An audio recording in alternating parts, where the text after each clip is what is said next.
Hey lads, my name is Unknown Mystery Man, and welcome to the Game Theory. Will Disney buy Nintendo?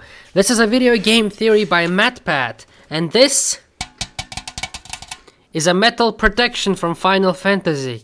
This is an armor Magic Man, level 15. Protects me from hate comments and dislikes. So leave a like and subscribe. Let's check this out. Game Theory. Will Disney buy Nintendo? All links down below. Ladies and gentlemen, this January, while we were all distracted by robot children and air genies, the family, Microsoft of course. went and pulled off It's the the biggest Gregory. acquisition in gaming history, buying out Activision Blizzard Activision for was, yeah. $68.7 That's a lot. billion. Now, it certainly a wasn't lot a of money. first for Microsoft. They picked up Mojang. Minecraft developer Mojang back in 2014 for $2.5 billion, and Bethesda just last year for $7.5. But That's a lot. those numbers are just a wee bit less than 68.7. And Yeah. while this number certainly seems crazy high, just look at the stacked deck that they just picked up. Microsoft is now in control of Fishing Derby, Master of Lamps, friggin' Alcazar, the Forgotten Fortress. Oh, and there's a few other things that are thrown in here too, like Warcraft, Call of Duty. Oh, yeah, as well. Overwatch, Hearthstone, Diablo. Oh yeah, and Candy Crush, game that you probably don't care a whole lot about, but investors Candy certainly Crush, do, of considering course. it makes Oh, $1 yeah. billion a year alone. Oh yeah, there was True. also Crash Bandicoot and Spyro the Dragon, characters that were Wow. the literal mascots for the Sony PlayStation back in the day. It'd be like if Sega bought Nintendo just to put Mario on their console. Anyway, seeing that the favorite you know. marsupial had just gotten scooped up, Sony played an Uno reverse card and bought Bungie, the creators and former developers of Xbox's Oh, Star shoot. Series Halo. Halo. So with all this consolidation in the video game space, who's next? What's next? Ubisoft We being don't bought know. by Valve, We don't know. Sega We being don't know. nabbed by Nintendo, Konami being bought by... Nah, never mind, no one wants Nobody it. Or wants it. do they? You see, in the aftermath of all of this, everyone's been Who's wondering next? who's going to be acquired next. So I We thought don't know. I'd give my 2 cents on the whole debate, and spoiler alert, everyone's busy asking the wrong questions. Xbox now, and everyone is PlayStation. focused on We don't video know. Games, but the real game at play here is so much bigger. Of course. The Game Theory. Nice. So it starts.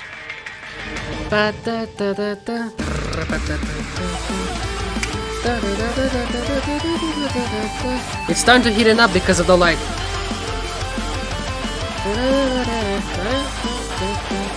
Game Theory.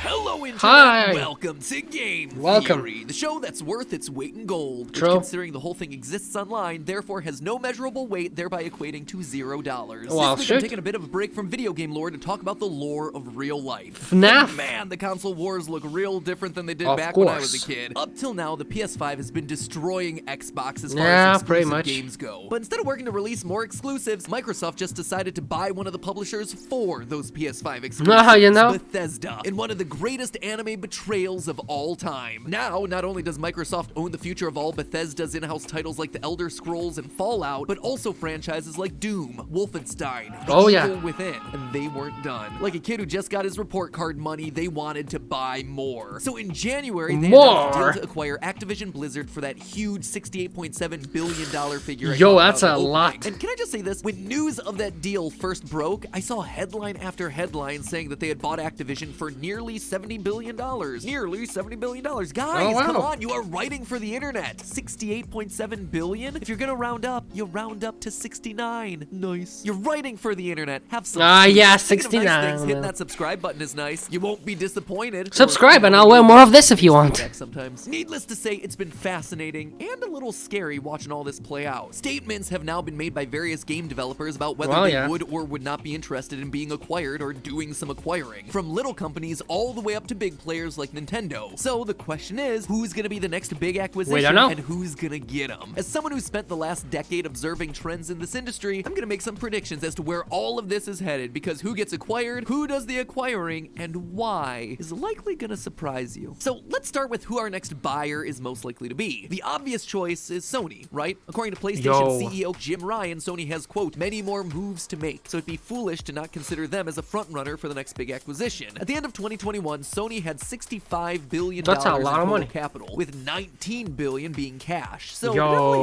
have some money to spend in the market. Though, just to put that number in perspective, around the same time, Microsoft had $125 billion Yo, in cash that's a lot of money. alone. phone. So, you know, comparing Sony and Microsoft in this arena is like comparing apples and oranges. Oranges that are 10 times bigger. Another large company in the space with eyes on it is Tencent, a Chinese-based company that owns massive giants like Riot Games, creator of League of Legends, as well as mobile megastar Supercell. Oh shit! Clans and Brawl Stars. With $143 billion in total capital, they could easily swoop in and buy someone just to keep themselves competitive. The biggest issue with them, though, is that they're a Chinese company. As such, Tencent would likely face an uphill battle both legally and culturally trying to buy anything that wasn't an Eastern-based company. Could they do it? Sure, absolutely. There's just going to be a lot more red tape, and it's going to take a lot longer. Speaking of Eastern companies, there's also the plumber-shaped elephant in the room, Nintendo. With all this back and forth about Microsoft versus Sony, where's Nintendo? He looks like Pepega. He looks like Dumpy. Freaking Dumbo. Full elephant with flying ears. With $14 billion in cash reserve, yeah, I'd say that they could afford someone. Square Enix is valued at $4. Oh, I'm playing Square Enix every day. Final Fantasy. Sega at 3.3. Oh yeah, these could be a Square Enix pickup if Nintendo wanted. But the key Square Enix, buy. It's a good Nintendo choice. Wanted. You see, in February of 2022, Nintendo's president said that, quote, having a large number of people who don't possess Nintendo DNA in our group would not be a plus to the company. Well, there you go. It really looks like they're not in the market. And honestly, that is where I see most online discussion of this end. They focus on some of the big names in video games, and then they just stop. They should probably include Epic in that list, but, you know, that's not the point I'm trying to make. Well, yeah, Fortnite. Is that if these are the sorts of names you're thinking about as the next big buyer, then you are thinking Ubisoft. The world has shifted. This is no longer just about video games. Oh, really? This is about so much bigger plays. In like order what? to understand who is going to pick up the next company, we have to truly understand the why of buying a video game developer and publisher. Leave your in the first answers in the place. comments, It used to be that video 19-year-old. games, movies, TV shows, And and I'll books answer were your just competing question within in the next categories episode to be of the the best Why. in their respective field. Competition used to be intra-category, but now the Of world's course. changed. It's become less of a contest for battle at the box office or battle for the top of the video game chart. Elden Instead, Ring. it's much Where's more a fucking battle Final for your Fantasy 14? attention. One of the most high-profile examples of this comes from Netflix CEO Reed Hastings, who said in a company shareholder letter that, quote, we, as Netflix, compete with and lose to Fortnite more than HBO. Every minute that you spend trying to get that victory royale is a minute that you're not watching Squid Game. Basically, it's no longer about console wars, it's IP wars. Sure, you might have a good video game, but can that carry merch? Spin-off, a movie? Books? This is turning the entire idea of gaming acquisition on its head, and Microsoft knows this. When Microsoft acquired Mojang, they weren't just buying Minecraft the video game, they were buying a brand. One of the first things to happen after the acquisition was Minecraft Story Mode, one of the first interactive experiences to appear on Netflix. They diversified and released the Minecraft Dungeons video game. There's a lineup of Minecraft Lego sets, an ever-expanding line of official Minecraft merch novels. There's also that Minecraft movie that's supposed to come out at some point. And what about Riot Games? They never want to let you forget that League of Legends exists, even when you install the game. When you go over to Netflix, they want you to see Arcane trending. KDA songs have hundreds of millions of plays on Spotify. Hey, the world's changing, boys. World, turn off the screens and play some board games. You can explore the world of Runeterra with mechs versus minions. The value of a game isn't the physical game anymore. Nope. It's the characters. It's the characters. It's the story. The merchandise. Create a cross-media empire. And when you're talking about cross-media empires, you can't not mention the king of IP, Disney. Disney's acquisition of Marvel and Star Wars really set the trend for this new cross-media world. And they know that IP is the thing that sells toys and puts butts into theater seats. So why not buy a big game studio that's sitting on a bunch of beloved IP? We already know that they have a strong relationship with one of the biggest game developers and publishers out there, EA. And they just announced 3 new Star Wars games in partnership with them. With Disney's total capital of $94.3 billion and EA's current valuation of $37 billion, seems like it could be a no-brainer move for the poster child of cross-platform media to pick them up. Except there's a big problem with Disney. Disney doesn't want to deal with video games, or at least it doesn't want to deal with making them anymore. Back in 2016, Disney closed its video game department, Disney Interactive, and former CEO Bob Iger in 2019 said, quote, we're good at making movies and television shows and theme parks and cruise ships and the like. We've just never managed to demonstrate much skill on the publishing side of games. They're not interested in owning video game companies because they see it as an inherent risk. By partnering with EA, they get video games made about their IP, but they no longer have to worry about the financial risk if they flop. They also don't catch a lot of public backlash when people don't want to pay extra money for that Darth Vader skin. So with Disney out of the mix, who else could be our next big acquirer? I mean, once you throw out a big name like Disney, it basically opens the discussion to anyone who's trying to compete with Disney+. Plus. Paramount? They could certainly try. They've already had some success with Sonic in the movie business, but with only $23 billion in total capital, doesn't seem like they'd be spending large sums of money on video game developers. Netflix has potential. They've been very upfront about wanting to do more games. They've had hit series based on video games like The Witcher and Castlevania, and they've already bought the small studio that made Stranger Things' mobile game and Oxenfree, though that was a purchase in the millions rather than the billions. So they'd likely do That's it still a if lot of they money, had boy. more money. See, it's no secret that Netflix has had its ups and downs financially, but them It is what it recently is. hiking up their prices to compensate. And with a total capital of only $15.85 billion, I'm not sure they're going to risk taking on any big gaming companies, especially with them being a gaming service is a proven concept. Hey, there's the controller, it dude. boils down to a story of two. First, Comcast, owners of NBC Universal. They have streaming services, theme parks, TV channels. Well, yeah, that's a different DreamWorks, situation. Illumination. They also have more total capital than Disney with $97 billion. Plus, they're trying to bring back the gaming-related TV channel G4, so clearly they're interested in poking around in the video game space some more. In fact, when you look at what they've been up to, they've been getting very chummy with Nintendo. Mario-themed sections are going up at their Universal theme parks. Illumination is working to produce the upcoming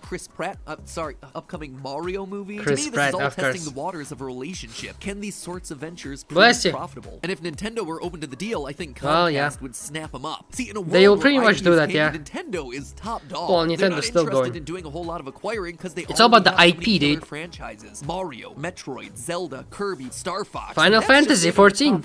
But the thing that holds this deal back is honestly Nintendo's disinterest in being acquired. As the story goes, Microsoft tried to buy what the fuck is going on? I don't use that shit, eh? Just laughed at them. That's because Nintendo is doing just fine as a company. They have $14 billion in cash just laying around and a market cap of $69 billion. There is no reason they would want to be acquired. Financially, they're doing great, and there's no sign that they're slowing down. Amazing. So with Nintendo off the list, and with Sega currently in cahoots with Paramount on the Sonic movies, if I were to guess, Comcast might have their eyes on something more like like what? What is it? Or a Capcom. Capcom, dude. Well, at a valuation of $6.87 billion, Ubisoft is certainly affordable, and with IP like Assassin's Creed, Watch Dogs, Far Cry, and Rayman, you got some good stuff. Mostly Assassin's Creed. Sure, Ubisoft's toxic culture isn't doing them any favors, but the thing that's really holding them back is France's laws about non-French companies owning European businesses. The TLDR of that is that there'd be a lot of red tape for anyone who'd be looking to acquire them, and there's easier options out there. Anyway, when it comes to a buyer, I think the answer has to be Comcast or new challenger approaching, Amazon. Amazon has more money than anyone, with $138 billion in total capital, and they've been making tentative forays into the gaming space on their own. Plus, Amazon's starting to focus a bit more on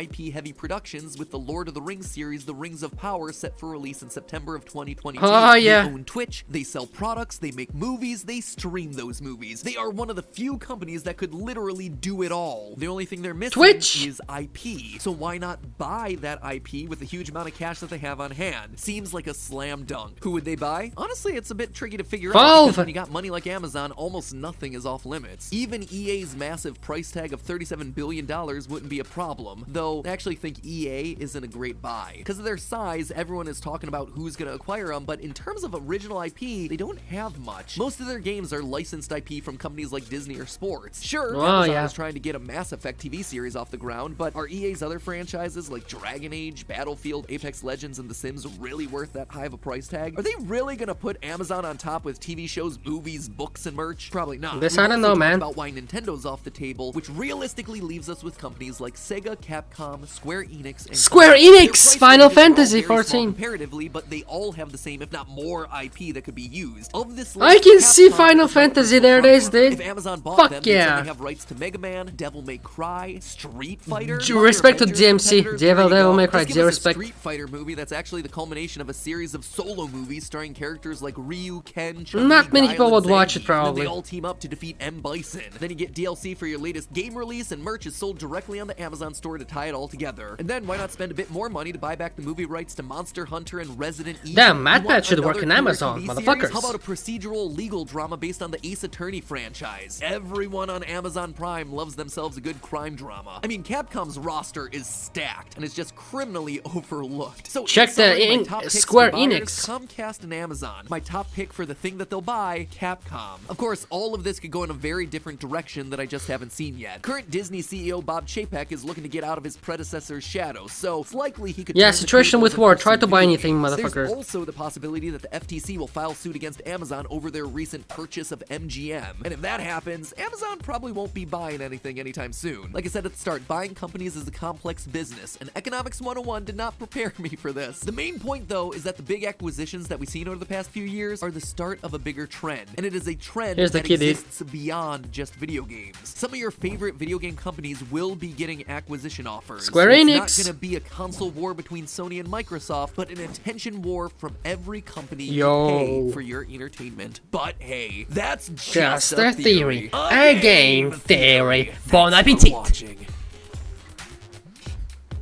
Thanks for watching. Subscribe. Thanks for watching. Subscribe. Well, anyway, lads, my opinion about this whole situation is that it's crazy. Right? It's fucking crazy, man.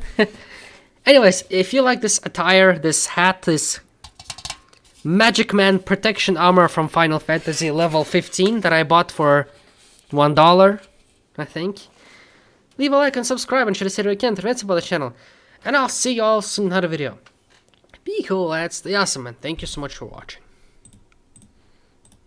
Big acquisition. At the end of 2021, Sony had $65 billion in total capital, with $19 billion being cash. So they definitely have some money to spend in the market. Though, just to put that number in perspective, around the same time, Microsoft had $125 billion in cash alone. So, you know, comparing Sony and Microsoft in this arena is like comparing apples and oranges.